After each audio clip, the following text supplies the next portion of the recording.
The following episode can be viewed on the YouTube channel Bernie or Bust Television. Good morning, USA, and welcome to another episode of the Bernie or Bust Show. A new electorate. Can the Bernie Sanders campaign alter the course of the Democratic Party?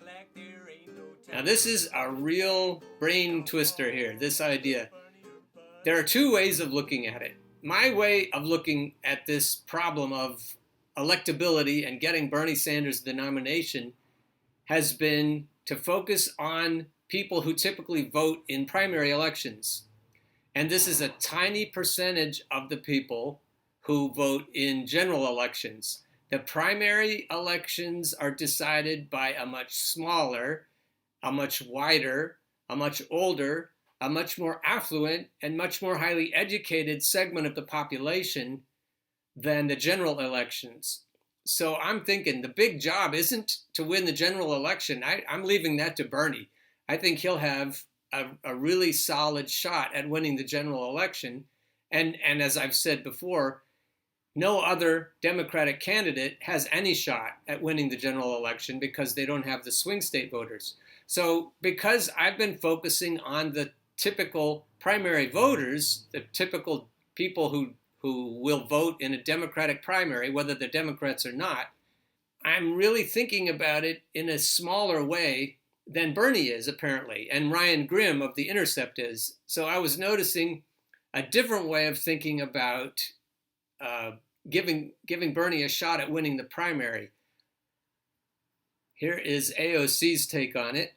There's two kinds of swing voters in this country.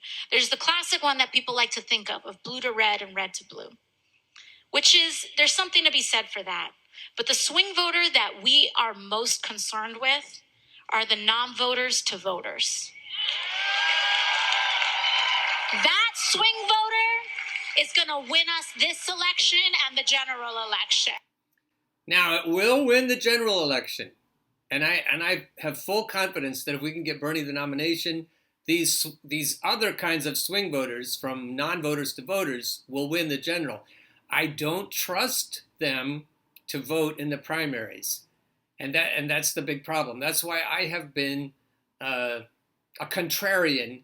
People tell me, go canvass, go get out the vote. Even Phil Oakes, he's the folk singer from the 60s and 70s. He looks askance at leftists or pretend leftists if they won't actually get out in the streets and protest, if they won't go knocking on people's doors. And there have been a bunch of Bernie supporters who look at me and they make me nervous because they're like, well, you're making a Bernie or Bust television show. You're on Facebook, you're on Twitter, you're actively trying to persuade the voting class, but are you out there knocking on doors trying to get non-voters to vote? And I did that last time. I did that for Bernie last time, and I will again. But this time around, I'm thinking, what good is it if we go to a brokered convention and they just hand it to Joe Biden or Bloomberg? They could hand it to anyone.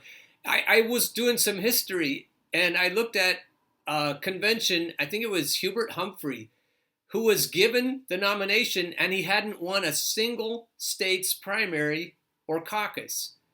I was like, that's how it works. The cigar chompers, they get in a back room and they decide what's going to happen. And that's still pretty painfully obvious that that's how the DNC still operates.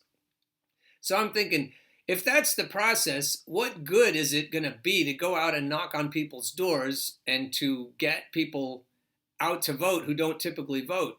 I do believe that that's going to win Bernie the general election, but I'm still skeptical. But to argue against me, I want to make sure that you understand that I understand the validity of the argument against me, and so I'm going to let you pour through that. We expanded our electorate 68% over the last off-year midterm primary election. That's how I won. True. We mobilized young people. In my primary, the turnout of under 40 was as high as above 60. for a lot of people who don't vote, it's not due to being uninformed. There's all of these bad kind of stereotypes about non-voters. And I think a lot of people deserve a lot more respect, because non-voters, it's not because they're uneducated. It's not because they're apathetic. It's because a lot of people don't want to consent to be governed by nonsense. And that's why they don't participate in our systems. I just published a story So Ryan just published a story on this very idea. I want to say, back to the nonsense, I was canvassing for Bernie last time, and my neighborhood, my old neighborhood where I lived, was about 80% Spanish-speaking people. And there were a lot of other languages in my neighborhood too. It was an inner city, very diverse neighborhood. And so that's where I was knocking on doors. And I'd say about 80% of the doors I knocked on had people very politely tell me, oh, I don't vote. I don't vote. And then I started to understand what AOC is saying here. And people that were my neighbors, I knew people. And it wasn't like they wouldn't talk about politics, because I had some good political conversations with my neighbors.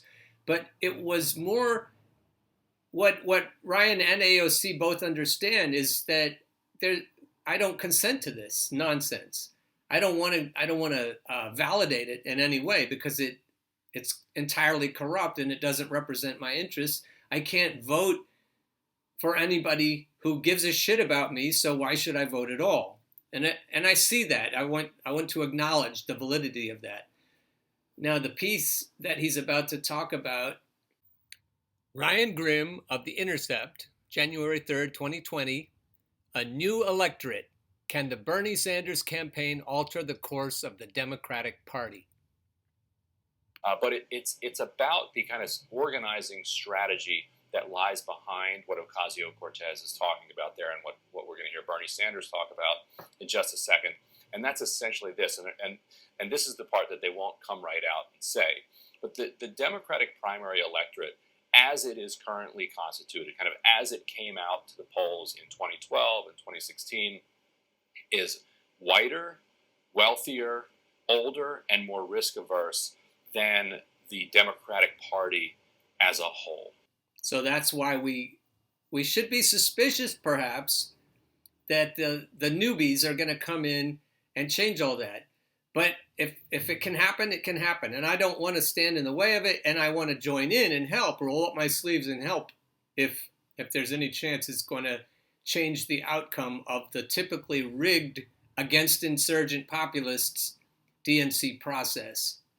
So for Bernie Sanders, you have this weird paradox where he is probably better positioned to win a general election against Donald Trump than he is to win a primary in the current Democratic primary electorate. So what does that mean? It means that if he's going to be the Democratic nominee as a 78-year-old Democratic socialist, he's going to have to transform the electorate that comes out to the caucuses in Iowa, to the primaries in New Hampshire. And Bernie's going to talk very specifically about that in the next clip. But in order to do that, you can't just make a few viral videos, give some speeches, and hope that people click in and pay attention and come out on primary day.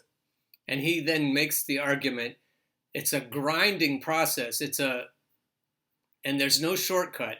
It's people going to their friends, people talking to people they know in their own neighborhoods, in their own communities, and making sure that they vote in the primaries, person by person. It's a very painstaking and exhausting process, but it may be the only way to overcome the current power structure in the DNC. The voting class is what pundits call them. The voting class, the people he's talking about, the white, risk-averse, affluent, educated Democrats,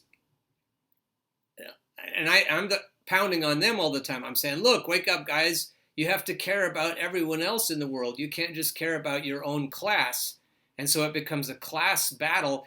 And I just keep hoping, waving the warning signals in their faces, hoping they'll understand that they're going to get Trump again unless they wake up to the fact that only Bernie can defeat Trump. And so that's where I've been. But Ryan and AOC are in a different place. They're saying, no, we need to go out. We need to, person by person, wake up the sleeping giant. That came from an article by Matt Karp and Megan Day in Jacobin magazine. So I really love the idea that we could wake up the sleeping giant and mobilize the sleeping giant and get people to vote who have never voted before. And that really would change everything. It would make our system much more democratic. And along with the waking giant of young people and of disenfranchised voters, of women and of people of color and LGBTQ community, all of the disenfranchised people who don't feel that the current system represents them. I love the idea of mobilizing everybody, rolling up our sleeves, wading into the streets if necessary, with our pitchforks if necessary. But I still don't believe that can happen in the primary election until I see it with my own eyes. So what I'm trying to say is I might keep going, trying to wake up the typical primary voters and let AOC and Ryan do their part in waking up everyone else. I'll close with this last idea, the idea that maybe the people who want us to mobilize everybody who hasn't been voting in the past, they may be sheepdoggers. And that's the part that makes me nervous. I see some people like Norm Solomon that I think clearly are sheepdoggers, known sheepdoggers. The other known sheepdoggers are people who own Bernie groups on Facebook and also on Reddit. There are some known sheepdoggers there, and they want to take the energy of the newly energized electorate, the people who elected Alexandria Ocasio-Cortez. She said that she won because of the new voters, of the young voters. And she's right. That's why she won. And I'm all about it. But what I don't want to see happen is all of these newly energized voters shepherded into a Democratic Party that is still blatantly oligarchic, blatantly corrupt, blatantly corporate, in favor of Wall Street, in favor of endless wars. That's the DNC we have now. And so it makes me nervous to do all this work and to watch everyone else do all this work to bring these new voters in to help give Bernie the election, and then have Bernie turn right around and say, and now you should vote for the Democratic candidate no matter who it is. And I'm not signing on for that. There was a guy I talked about yesterday, former Ohio Governor Ted Strickland, a Biden supporter. He said this week that Sanders should not be discounted and seems to be less of a grouchy old man since he came back from his heart condition, but he warned Democrats to resist him and dismissed the suggestion that Sanders would have a better chance against Trump. My big concern isn't that he'll beat Joe, but that this movement of his may decide to take a walk if Bernie isn't the nominee, Strickland said. It'd be deadly to the Democratic Party if he didn't do everything he could to support the nominee. Now, if we do all this work and we get all of these new voters in, I want it to be clear that they're only in for Bernie. I'm not going to canvass for anyone who will come in and then vote blue no matter who. And the problem is that new voters haven't been paying attention the way I have and the way you probably have. They've been on the outside because they don't see politics as worth even involving themselves in. Sure. And so that's what the Sanders campaign is deploying at scale in a way that hasn't been done before. You know, there's a lot more to it, and I'd encourage everybody to check the piece out. But Bernie Sanders is completely bought into this strategy, and he understands that if he's going to win in the Democratic primary, that he has to expand the electorate. Here's how Sanders put it. We can win this Democratic nomination, but we can't do it without increased involvement in the political process. And what Alexandria said a few minutes ago is absolutely correct. There are a whole lot of folks out there who have given up. You know them. Some of you are in this room. Given up on the political process. My vote doesn't mean anything. Politics is bull. They're all liars. Why do I want to vote? Right? You heard that. All right.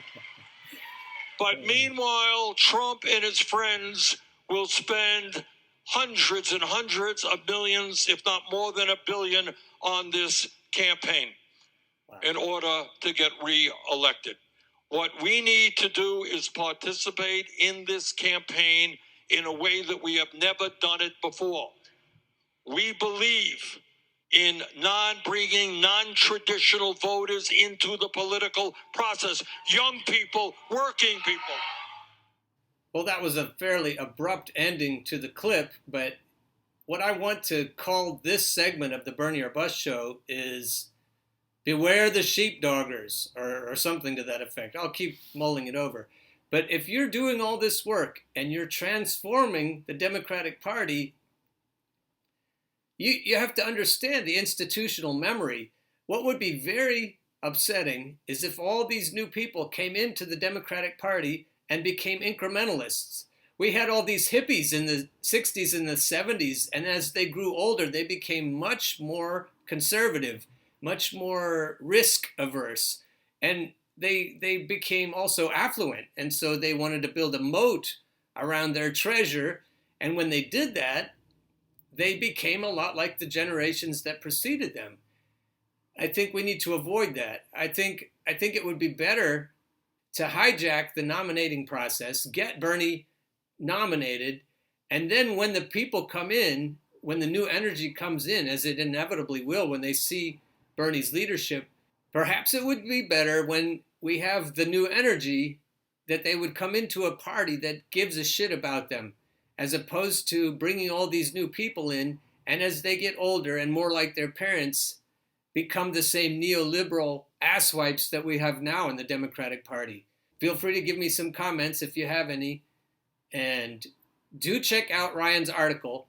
But I have to say, this is an article from Rebel HQ. This is the Young Turks, and I believe, and I've made this case, that Cenk and Anna and Emma are sheepdoggers, that they're trying to bring the Bernie energy into the Democratic fold. I don't know that they want the Democratic Party to remain a neoliberal bastion of unfairness, but I think they care more about winning from the Democratic perspective than they care about reform. And again, this contest comes down to elitism, and there's a lot of elitism in the Young Turks, versus populism. I trust Bernie's populism. I trust AOC's populism as far as it goes in her budding career. I don't trust very many other people. I don't see that the populism is a clear, for sure bet right now in the Democratic Party. And then I wait, I watch, and then people can rightly criticize me. They can say, well, look, if you don't wade in, what chance is there? But I'm too old, I'm too cynical. I've seen it all before. And I always hated hearing people say things like that when I was younger. And so you can hate that I'm saying it, and you can tell me I'm full of it, but I still hate the idea of bringing new energy in and then watching it do the same thing that the new energy of the hippie movement did. I saw all that. I watched all the hippies. I watched them, sex, drugs, rock and roll, freedom, liberty. I totally believe in that. I believe in what they wanted. And then I watched all of them become liberals. And that is not a compliment. Get on board the Bernie or Bust train. Come get on board the Bernie or Bust train. Once you hear that clickety-clack, there ain't no time for turning back. Go get on board the Bernie or Bust train. The preceding episode can be viewed on the YouTube channel Bernie or Bust Television.